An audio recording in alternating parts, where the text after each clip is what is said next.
Hello and welcome back to my channel. Today I'm going to talk about this book and how it can help you with your writing and creative career. About 6 or 7 years ago, after putting together a baking recipe book proposal to send to publishers via my agent at the time, I was rejected. And they were lovely rejections, but one of the reasons that stood out for me was that I didn't have a mainstream media profile.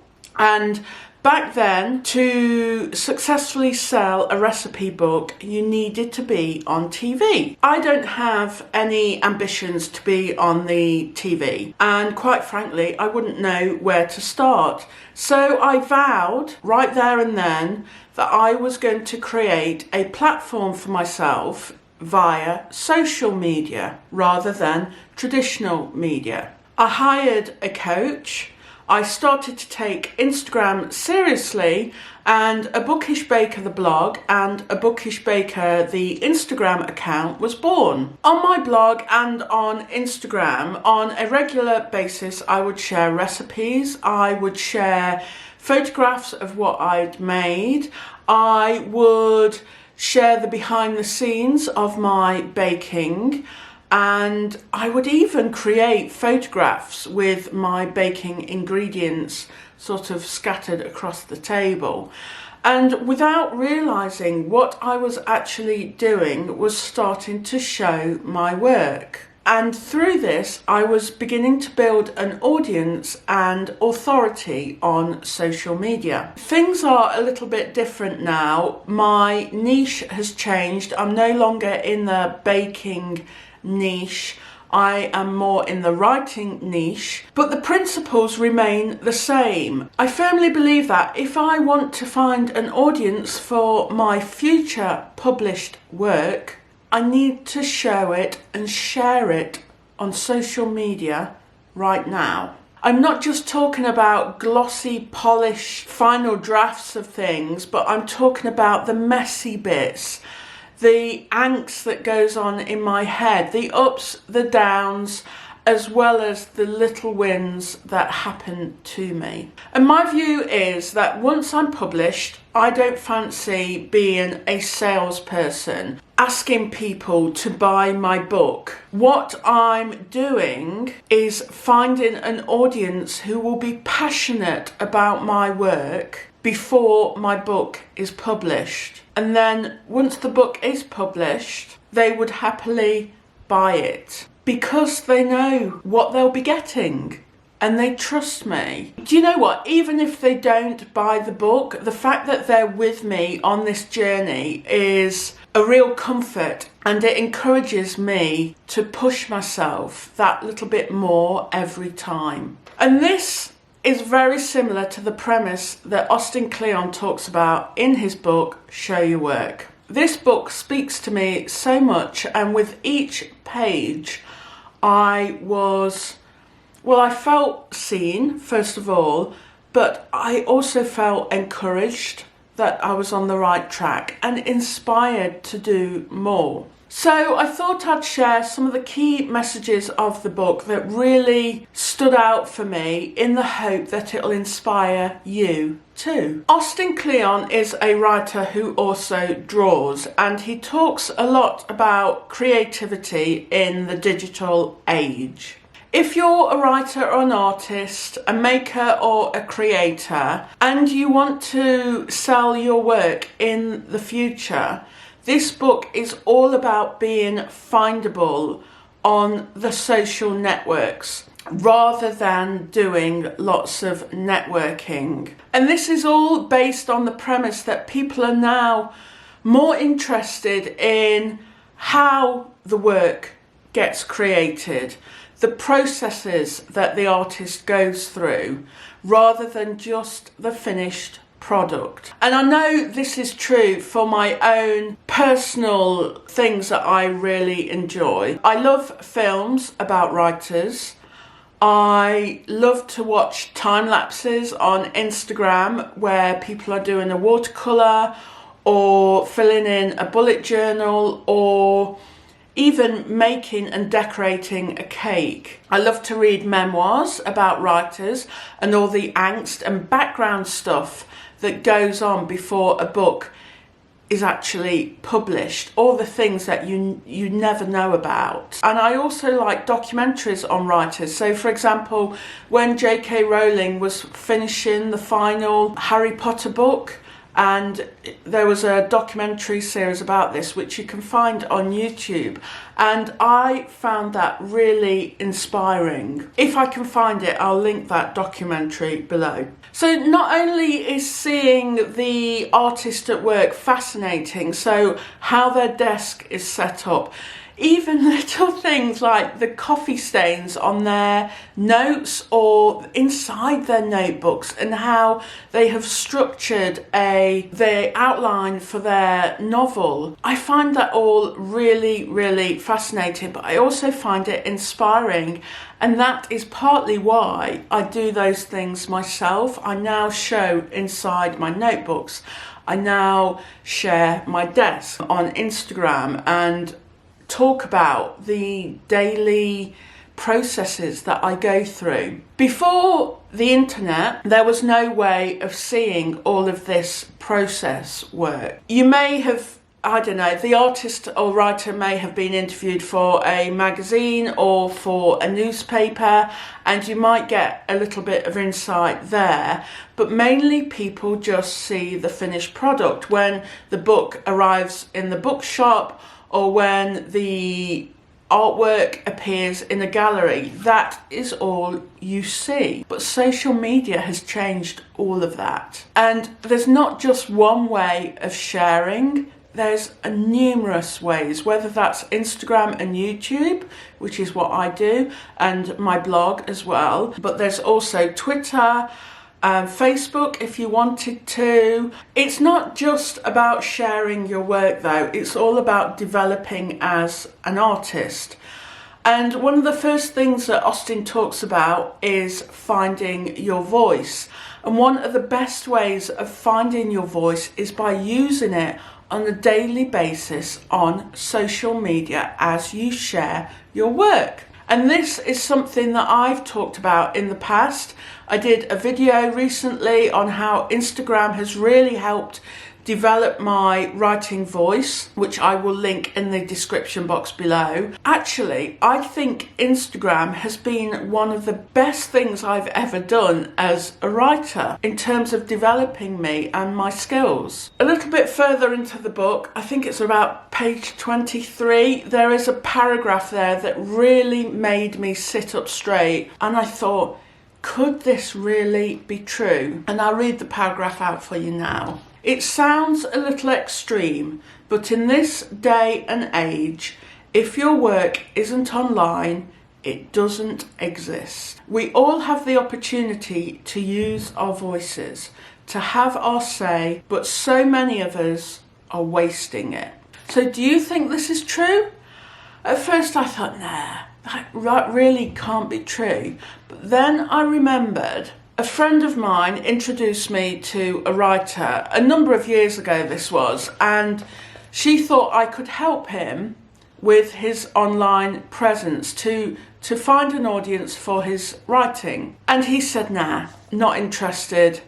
And the implication was that social media is beneath him. And I thought, fair enough, you do it your way, I'll do it my way. In the last few years, in that time since we had that kind of online conversation with each other, I can reel off numerous people who have put their work online, who have shared their process, talked about the things that have inspired them, who have talked about the ups and downs, and have now gone on to get book deals or have become a regular columnist in a magazine. And I think, well, maybe they're not any better in terms of skills than this other writer who was dismissive of social media. But there is an audience out there who know about these creatives. Their work isn't sitting in a desk drawer or on their hard drive. It's out there in the world.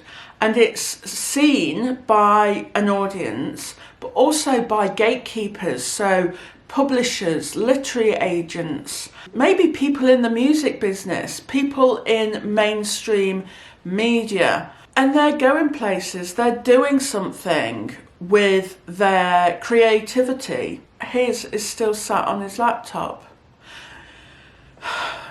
And I just think that Austen's paragraph is probably true, as long as you don't let social media distract you from actually doing your core work. And that's another message that he highlights later on in his book. For me personally, without social media, I wouldn't have found that writing community in the very early days who encouraged and inspired me. I wouldn't have found writing jobs. I wouldn't have found another community on Instagram. I wouldn't have found things to write about. I wouldn't have found my writing jobs. I wouldn't have made an income from my creativity. There are so many things that have happened because I started to share my work online. But the other thing that I have gained through sharing all of these aspects of my creative life online is that I have created a unique bond with my audience. I share the things that inspire me. I share books that inspire me, like this one. I share videos that have inspired me on YouTube and various writing processes that have pushed me forward with the writing of my novel. And because I talk about all these different things, I've created this bond, and then my audience will share things back with me, which again encourages me, inspires me, and then I do something else, and again that inspires my audience. And there's a constant circle of inspiration and encouragement, and it's just such a privilege. I asked my audience on Instagram yesterday whether they'd be willing to fill in a questionnaire for me all about confidence and creativity. And I thought to myself, oh, maybe a couple of people might respond. And do you know what? I've been absolutely blown away by all the people that said they would give up some of their time to fill in a simple questionnaire for me.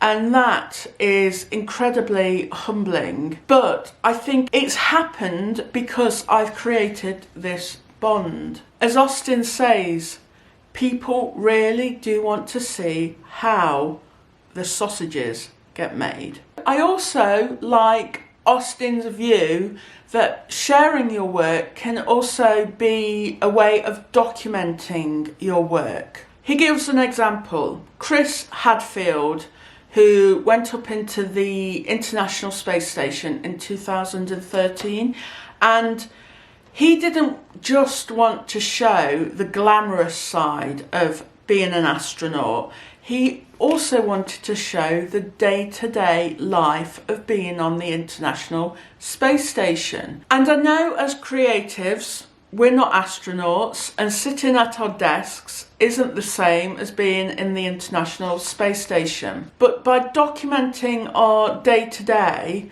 and what we might believe is our mundane, firstly, you never know how much the mundane might actually encourage other people. But secondly, by documenting your process, you're recording exactly what it is you've done. And sometimes you can get to the end of the day, the week or the month and think, what is it I've actually done today? And that's why I started my tracker and log bullet journal for my writing, because I was getting to the end of the day and not feeling I'd made any progress. But by actually doing this tracking, I could see what I've done. And it's the same with my YouTube playlist, all about how I've edited and started to rewrite the next draft of my novel. I've put that on YouTube, And a lot of those things that I've done, I've kind of forgotten about. And if it wasn't for the fact that I'd filmed myself doing it, I would have forgotten about it. And then thought, well, actually, I'm not making any progress. I can clearly see that I am. This documentation, Austen says, doesn't have to be all online. You might want to do a scrapbook or a journal or something like that. But at some stage when you are ready to share, you will have a wealth of documentation to give an insight into your creative process. And by documenting your process, either online or offline, I think it enables you to see your work more clearly. Another thing Austen does is to encourage the creative to send out a daily dispatch. What is it that you've worked on that day? And this could be in the shape of a tweet, an Instagram post, or a little video, or it could be an email. And just sending this out and sharing what you've done that day, you are sharing your work. And this is what I do on Instagram. Instead of creating photographs for Instagram like I used to do in the past, I now do my work and then share photos of my work on Instagram. Not only am I sharing my work, but I also feel it gives me accountability and proves, mainly to myself, but by having an audience, I kind of push myself harder, and I'm proving that I'm pushing forward every day with my writing. And you don't have to worry about it being perfect. In fact, I think it's the non-perfect that people relate to most. Most of what we produce will probably be rubbish. We don't know what an audience will relate to more until we put it out in front of the audience and see what response we get. And Austen quotes the artist Wayne White, who says that sometimes your work needs a little bit of social chemistry to make the good bits known to you. So by sharing my work, chatting to my audience and applying a little bit of this social chemistry, I've actually come up with a book idea that I think my audience will really enjoy. And this is what Austen calls turning your flow into stock. So your stock is all the work that goes on in the background, the thing that you work on a daily basis, diligently, working away, and your flow is your feed. So it's what you're producing to share with your audience on a regular basis. And you maintain this flow while working on your stock in the background. And as Austen says, your stock is best made by collecting, organising and expanding upon your flow. Social media sites function as a kind of public notebook where we think and ponder out loud. And Austen says that a lot of the ideas for his book started out as tweets, then they became blog posts, and finally they've become this published book. And that's such a great example of how his flow has turned into his stock.